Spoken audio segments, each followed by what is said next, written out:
Brayton Brayton would agreement हुआ। Brayton would agreement में क्या हुआ कि एक fixed exchange rate system introduce किया गया। फिक्स्ड एक्सचेंज रेट सिस्टम का मकसद ये था कि इंटरनेशनल मॉनेटरी सिस्टम में डिसिप्लिन आए, कोई प्रॉब्लम ना हो, लोग कंपेटिटिव एडवांटेज ना ले सके by devaluation of their currencies, discipline हो, हार्मनी हो। तो उस मकसद के लिए दो इदारे बनाए गए, एक इंटरनेशनल मॉनेटरी फंड है और दूसरा जो है वो वर्ल्ड बैंक है, या इसको international bank for reconstruction and development भी कहा जाता था उस वक्त।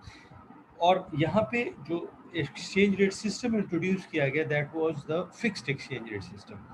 लेकिन फिक्स्ड एक्सचेंज रेट सिस्टम, या जो जिसको ब्रेटन वुड सिस्टम भी कहा जाता है, वो एक अरसे तक तो उसमें कामयाब रहे, वो चलता रहा अप टू 1960s। लेकिन फिर वहाँ पे कुछ ऐसी प्रॉब्लम्स क्रिएट हुई जिनकी वजह से वो जो एक्सचेंज रेट सिस्टम है, फिक्स्ड एक्सचेंज रेट सिस्टम, वो कोलैप्स कर गया। Britain would work well until the late 1960s. सही काम हुआ. It collapsed when huge increases in welfare programs and Vietnam War were financed by increasing the money supply. यहाँ भी क्या होता है कि अमेरिका जो है, आप लोगों ने वियतनाम वॉर के बारे में पढ़ा होगा, जैसे अफगान वॉर में वो फंस गए थे, इसी तरह वियतनाम वॉर में भी वो फंस गए थे।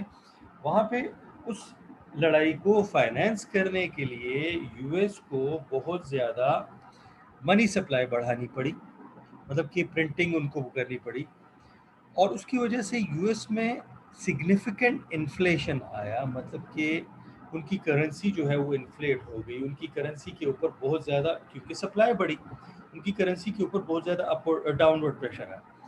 अब क्या होता है, क्योंकि आपका एक्सचेंज रेट सिस्टम तो फिक्स्ड है, फर्ज कर लें उस वक्त डॉलर की वैल्यू जो है, $1 जो है उस वक्त था, फर्ज कर लें, मैं एक एग्जांपल ले रहा हूँ, पाउंड के अगेंस्ट फर्ज कर लें 0.78 था, 0.78 पाउंड इक्वल $1।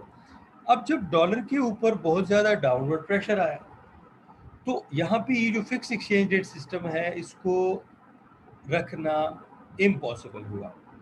अब क्या करना है, डॉलर के ऊपर तो डाउनवर्ड प्रेशर है क्योंकि उन्होंने वियतनाम वॉर को फाइनेंस करना है। अब जब डॉलर के ऊपर डाउनवर्ड प्रेशर आएगा, डॉलर सस्ता होगा, तो यहाँ पे ब्रिटेन गवर्नमेंट ने इंटरवीन करना है।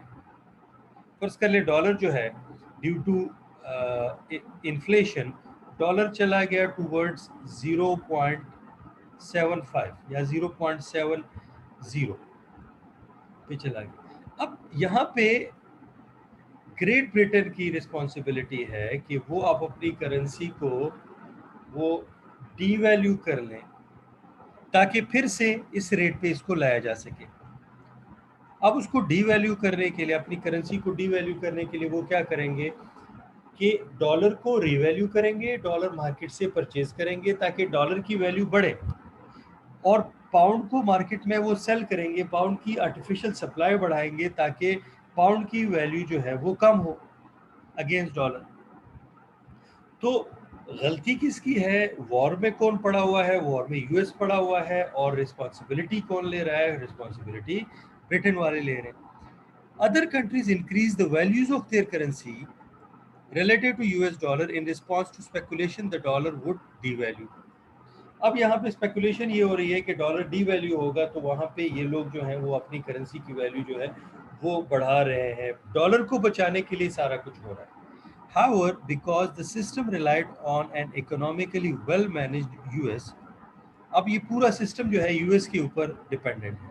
When the US began to print money, जब यूएस ने मनी प्रिंटिंग स्टार्ट की और उनके हाई ट्रेड डेफिसिट्स शुरू हो गए एंड एक्सपीरियंस हाई इन्फ्लेशन, और उनके मुल्क में इन्फ्लेशन बहुत ज़्यादा बढ़ गई यूएस में, the system was train to the breaking point. अब डॉलर की वजह से बहुत सारी डिस्टर्बेंस शुरू हो गई, डॉलर डीवैल्यू होना शुरू हो गया, इन्फ्लेट होना शुरू हो गया।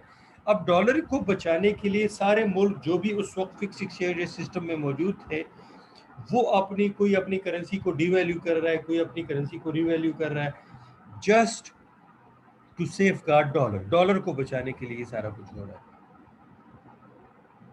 the US dollar came under speculative attack. यहाँ पे US डॉलर के ऊपर speculative attack है, मतलब कि लोग कह रहे हैं कि डॉलर सस्ता हो जाएगा, तो लोग डॉलर को मार्केट में सेल कर रहे हैं। जब लोग डॉलर को सेल करेंगे तो उसके ऊपर मजीद डाउनवर्ड प्रेशर आएगा। अब ये डाउनवर्ड प्रेशर है, ये यूएस ने तो लेना है, लेकिन साथ में जितनी भी कंट्रीज हैं जो कि ब्रेटन वुड एग्रीमेंट में शामिल हैं, उन्होंने भी लेना है। तो उन कंट्रीज वो कब तक इस चीज़ को बर्दाश्त कर सकेंगे? कुछ कंट्रीज के पास फाइनेंसेस होंगे, कुछ कंट्रीज के पास नहीं होंगे। तो उन कंट्रीज के ऊपर जब बहुत ज़्यादा प्रेशर आया, नहीं बर्दाश्त कर सके इस चीज़ को, तो अल्टीमेटली जो ब्रेटन वुड एग्रीमेंट है वो कोलैप्स कर गया, और लोग जो हैं वो एक और सिस्टम के ऊपर, आगे हम डिस्कस करेंगे, जमाइका एग्रीमेंट हम डिस्कस करेंगे, एक और सिस्टम के ऊपर लोग आ गए जो कि फ्लोटिंग एक्सचेंज रेट सिस्टम।